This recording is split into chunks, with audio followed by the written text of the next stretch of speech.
picture, that's not overly important. But in his personal, like just like me, I share that feeling as William. But in the bigger picture, talking about his family and how Well, it wait, go was a back tough. to go because you were making a good point about the scooter. He leaves Eugene Levy waiting, and Eugene has a joke. There's a joke about how even Yeah, on this electric scooter, he's the king makes or the future king, I should say, the future king, I should say, makes him wait. And I mean, I think I'm getting mixed up here because there's a lot of talk about the future in this. I mean, that was yeah. like really the focus is kind of like how daunting that could Well, potentially be for him.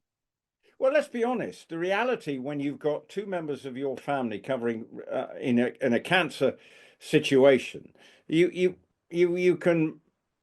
Reality often bites hard, and you are unaware. Now we think everything is going on as not as well as can be expected, but as everybody knows out there, cancer can come back like a thief in the night, and before you know it, you're back to square one. So no one is saying that this is a perfect scenario. You may be in remission, but you just never know. We've all probably had friends who you think, whoop-de-doo, they're in remission, and then before you know it, they're back under full treatment, and then obviously the worst happens. So the reality of what happened in 2024 brought home and probably accelerated his own thought process. Look, he knows his father's in his 70s, and obviously, you know, back in the day, 70 years was what we were expected to live according to the Bible. So, now we all do live much longer. And so the life people we do expect, and given his family's record, getting into the 90s.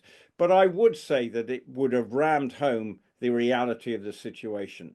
And so this interview, away from the Madden crowd are like doing it on a big time ITV or BBC sort of big moment linked around something, to do it in a informal travelogue and destination, and bearing in mind the importance of the royal family, is actually a big selling point for the tourist industry. And if I'm not mistaken, usually Levy's program is about him visiting the reluctant traveler, going to fantastic places around the world. So it's a wonderful shop window in a leisurely way with a charming man who's got his, there's two people out there. There's Stanley Tucci and his cooking program, and Eugene Levy, who seem to have cornered the market in charming elderly men doing travelogues of various descriptions. And Eugene Levy has now cornered a market. And to do that, and being a sort of wiser gentleman, as in Eugene Levy, he can do it in a not a probing way. He didn't want to, had no agenda, as he said, just to get the future king just to shoot the breeze about his situation. And I thought it was a shrewd PR move by the William PR team when they probably said, "No, I've got this request here. What do you think?" And they probably all looked at the program, and went, "Oh, this might work." I don't know what you think. Have you watched the programs Yeah. before, I I'm not no, I only watched it because of Prince William, but I watched it Mm, and I thought it was very sweet. And I thought the only time I see him with his guard down that much is when he talks about the children mm, in the form of Earthshot, when he talks about his kids and how he's concerned for the future of the environment so that so that they are safe and healthy. That's really one of the only times I felt like I've seen him so. I mean, vulnerable feels like a weak word, but it's not. It was just interesting to see him with his guard down. I'd be curious because every time I go to Windsor, every time I'm there, because it's my favorite place in the world, I'm so curious to know when exactly they filmed it because they look so alone. And it's hard to uh, find Windsor so alone. I Yeah. think you looking at. I think it was recorded in the spring. Mm, yeah. Wasn't that green? Wasn't that Right. green? Right. Right. Right. Okay. Wasn't lush? I would suggest it was over. There was time during the early part of the year because we've had a scorching summer. He has won And me over when it comes to the scooter, though. I think that's important to say. well, I think it's a big place he has, and get around, and okay, probably all the people at Windsor. Oh God, here comes the scooter. We better button sharpen up. Oh God, William's on the scooter. Oh, watch out, William's about. Well, isn't it funny to So, imagine Prince? They used to say that they would see Prince Philip all the time in his carriage Yeah. around Windsor. And it's such a funny contrast to imagine Prince Philip in his carriage racing, enjoying Yeah. just feeling so A drive. free. Yeah. Just, and also just feeling that amount of comfort that is required, but also that thankfully comes with Windsor. And knowing that now you could spot Prince William around on an electric scooter. I mean, it's just hilarious.